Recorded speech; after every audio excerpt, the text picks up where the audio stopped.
الملك محمد السادس يعطي تعليماته السامية لتأمين عودة المواطنين المغاربة إثر الأحداث الأخيرة التي شهدتها جمهورية السودان وتدهور الأوضاع الأمنية في هذا البلد الشقيق. وأوضح بلاغ لوزارة الشؤون الخارجية والتعاون الإفريقي والمغاربة المقيمين بالخارج أنه طبقا للتعليمات الملكية السامية قامت مصالح سفارة المملكة المغربية بالسودان في مرحلة أولى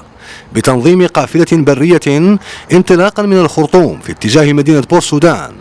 استفاد منها أكثر من 200 من المواطنين المغاربة المقيمين بالسودان أو الذين تزامن تواجدهم في هذا البلد مع هذه الظرفية الداخلية الصعبة، مشيرا إلى أن القافلة البرية وصلت بسلام إلى مدينة بور سودان. كما أعطى الملك يضيف البلاغ تعليماته السامية لتنظيم جسر جوي بتنسيق مع الخطوط الملكية المغربية لتأمين عودة المواطنين المغاربة وعائلاتهم إلى أرض الوطن في أحسن الظروف. هذا ويشهد السودان منذ 15 من أبريل الجاري اشتباكات دامية بين الجيش السوداني وقوات الدعم السريع في الخرطوم ومناطق أخرى بالبلاد،